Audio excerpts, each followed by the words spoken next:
Nice Micro Monday. Are AI-generated images art?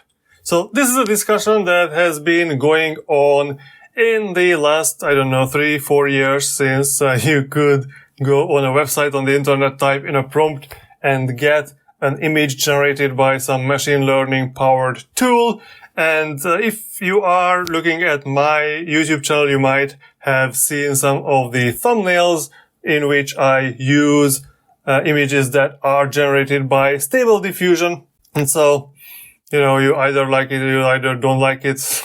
I think these images make my thumbnail quality better than whatever I was doing before using Stable Diffusion. But anyways, I wanted to talk about this topic specifically because I've seen this video about an artist bullied off of Twitter for using AI art, and you can find similar stories if you go on Reddit. They have this nice forum there called AI Wars, which will give you some examples of bullying that contains people being accused of using AI generated images or just using AI tools in general when they don't. So for example, in this case, someone wrote AI generated mascot.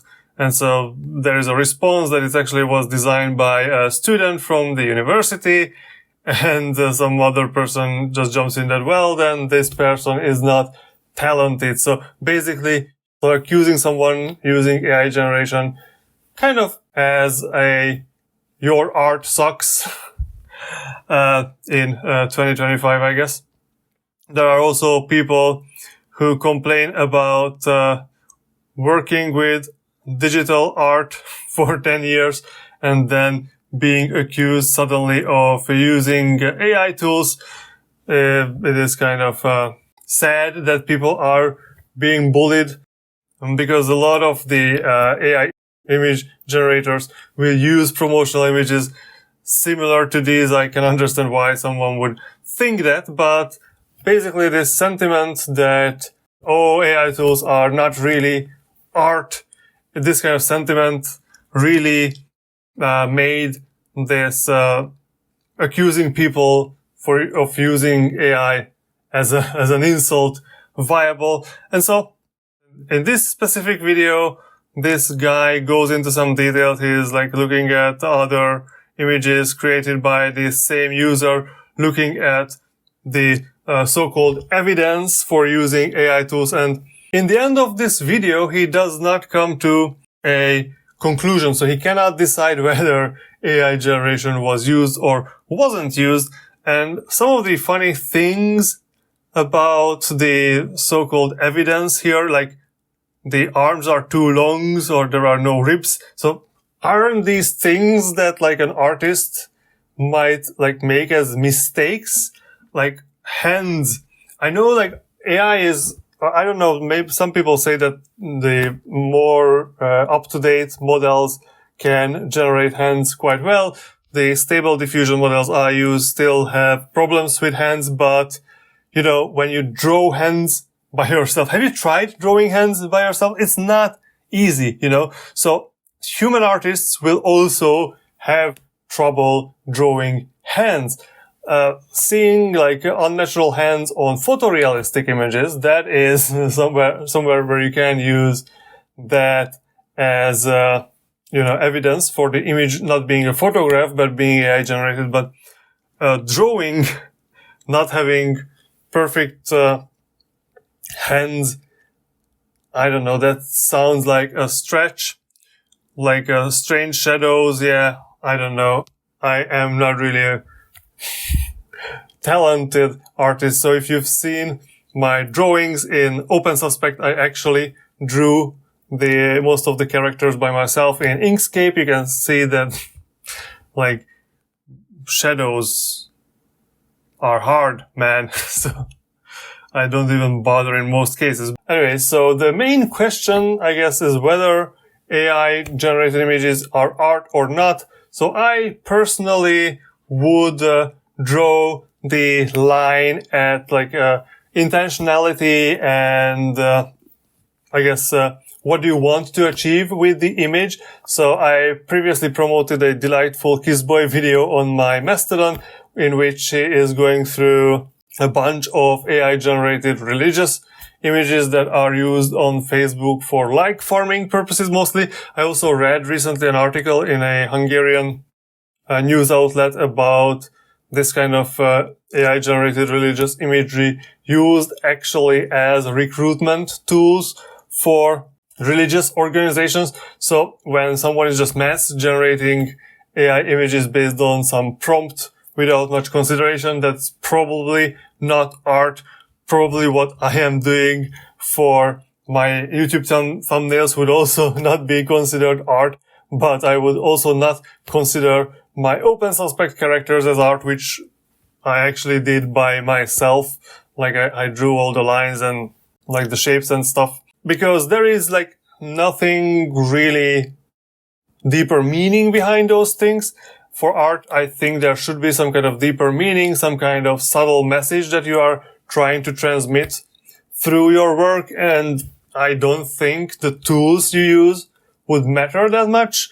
I guess for AI generation, the thing is that it is very easy to generate something by just, typing in a prompt. And in that case, I think there is not much intentionality behind it. But if you are going to put in some effort to actually shape those AI generated images, and this is actually something I do for my thumbnails, that you go into the image, you edit it by hand, and then maybe iterate on it using these machine learning based tools. So for example, in Stable Diffusion, you can do in-painting, in which you select an area of an image to refine that. So if I don't like it, I can draw something in it. And even with my poor drawing skills, I can then use the AI tool to make that part better and more fitting into like what I imagine on my thumbnail. So this is kind of my perception of whether something is art or not. But in the general theme, I wanted to go into this specific case here a little more, because this guy ends up overanalyzing images here and trying to figure out what kind of mistakes are mistakes that a human could make, what kind of mistakes are more common artifacts coming from AI generated images.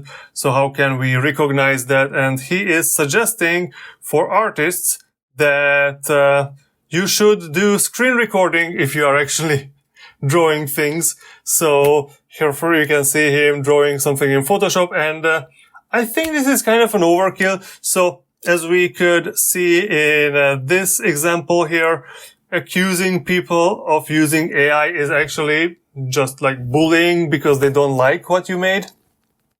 And I kind of don't like that sentiment that, oh, you must prove that you actually created your work by hand, and that will protect you from bullying, because people who go out of their way to bully artists, I don't think will stop bullying you if you put out some kind of workflow video. The general sentiment for the people who are more anti these AI tools, like a good example would be this video from Angela Collier, who says that AI does not exist, but it will ruin everything anyway. And she is complaining about how bad AI generated images are. And so I think accusing people of using AI to generate their images is just you applying that sentiment that, oh, AI generated images suck, your work sucks, so you must be using AI because otherwise you wouldn't suck, which is it's not a sound logical argument. A lot of people do a lot of things that other people don't like without using AI, and you are not forced to look at other people's works on the internet. Just find something you like to look at, and if you are, those people who don't like to look at AI generated images, just don't look at them. If it comes up on your feed and social media, block the user, scroll past. You can also block a user if they are posting hand-drawn images that you don't like. So there is no like rocket science or brain surgery or accounting, whatever difficult field we want to compare it to, going on here. You should be the master of your own destiny on the internet and leave people alone. If they are drawing images that you don't like, pass through it. The only problem I could see is if people would be lying. So if someone would try to con you, like sell you as a great artist, but actually they are just using AI tools to generate their images. Don't lie. Lying is bad. But obsessing over whether people are lying on the internet is also not useful. Like, focus on people who are lying on the internet and are actually causing harm. Someone lying about their artistic skills might be annoying, not the end of the world. People lie about much more harmful things. And I guess you can watch my video on con artists if you want to know more about that. Okay, so this is the end of this video. If you have an opposing viewpoint, I am always very happy to hear about your ideas in the comment sections. If you write a nice argument, I will generally try to answer to it in the comments. And if you feel like we can get into an argument, engagement on YouTube is good for me. And like the video, press the like button if you enjoyed what you've seen, and subscribe to the channel for more content, and I will see you next time. Bye bye.